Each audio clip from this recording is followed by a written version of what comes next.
ಉಪೇಂದ್ರ ದ್ವಿವೇದಿ ಅವರು ಆಗಮಿಸಿದ್ದಾರೆ. ಸೇನಾ ಮುಖ್ಯಸ್ಥ ಜನರಲ್ ಉಪೇಂದ್ರ ದ್ವಿವೇದಿ ಅವರು ಆಗಮಿಸಿರೋದು ಅಧಿಕಾರಿಗಳಿಂದ ಮಾಹಿತಿ ಪಡೆದುಕೊಂಡಿದ್ದಾರೆ. ಈಗಾಗಲೇ ಸೇನಾ ಮುಖ್ಯಸ್ಥ ಆಗಿರುವಂತಹ ಜನರಲ್ ಉಪೇಂದ್ರ ದ್ವಿವೇದಿ ಅವರು ಆಗಮಿಸಿರೋದು, ಶ್ರೀನಗರಕ್ಕೆ ಭೇಟಿ ಕೊಟ್ಟಿರೋದು, ಅಧಿಕಾರಿಗಳಿಂದ ಮಾಹಿತಿಯನ್ನ ಪಡ್ಕೊಳ್ತಾ ಇದ್ದಾರೆ. 15 ಕಾರ್ಪ್ಸ್ ಕಮಾಂಡರ್ ಅವರು, ಭದ್ರತಾ ಸಿಬ್ಬಂದಿ ಏನಿದ್ದಾರೆ ಅವರೆಲ್ಲರೂ ಕೂಡ ಅಲ್ಲಿನ ಸ್ಥಿತಿಗತಿಯ ಬಗ್ಗೆ ಮಾಹಿತಿ ಕೊಟ್ಟಿದ್ದಾರೆ. ಭದ್ರತೆ ಮತ್ತು ಉಗ್ರರ ವಿರುದ್ಧದ ಕಾರ್ಯಾಚರಣೆಯ ಬಗ್ಗೆ ಮಾಹಿತಿ ಕೊಡ್ತಾ ಇರೋದು. 15 ಕಾರ್ಪ್ಸ್ ಕಮಾಂಡರ್ರಿಂದ ಸೇನಾ ಮುಖ್ಯಸ್ಥರಿಗೆ ಮಾಹಿತಿ ರವಾನೆ ಆಗಿರೋದು, ಮಾಹಿತಿ ಹಂಚಿಕೊಂಡಿದ್ದಾರೆ.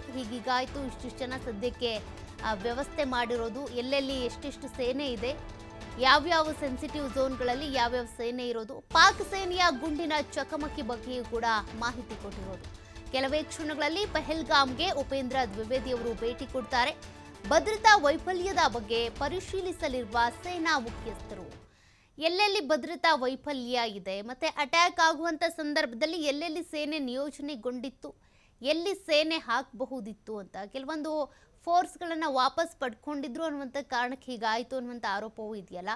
ಹಾಗಾಗಿ ಎಲ್ಲ ರೀತಿಯಲ್ಲೂ ಕೂಡ ಪರಿಶೀಲನೆ ಮಾಡ್ತಾ ಇದ್ದಾರೆ ಜನರಲ್ ಉಪೇಂದ್ರ ದ್ವಿವೇದಿ ಅವರು.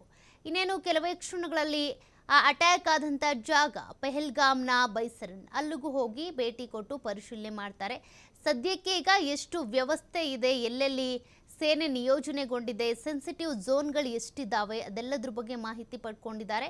ಮತ್ತೆ ಭಾರತೀಯ ಸೇನೆ ಪಾಕ್ ವಿರುದ್ಧದ, ಉಗ್ರರ ವಿರುದ್ಧದ ಕಾರ್ಯಾಚರಣೆಯನ್ನು ಹೇಗೆ ನಡೆಸ್ತಾ ಇದೆ ಅದ್ರ ಬಗ್ಗೆನೂ ಕೂಡ ಕಮಾಂಡರ್ಸ್ ಮಾಹಿತಿಯನ್ನು ಕೊಟ್ಟಿರೋದು. ಅಷ್ಟೇ ಅಲ್ಲ, ಎಲ್ಲೆಲ್ಲಿ ಅಟ್ಯಾಕ್ ಆಯಿತು ಮತ್ತು ಎಷ್ಟು ಜನ ಡೆತ್ ಆಗಿರೋದು ಅದೆಲ್ಲದರ ಸಂಪೂರ್ಣ ವಿವರವನ್ನು ಜನರಲ್ ಉಪೇಂದ್ರ ದ್ವಿವೇದಿ ಅವರಿಗೆ ಕೊಟ್ಟಿರೋದು.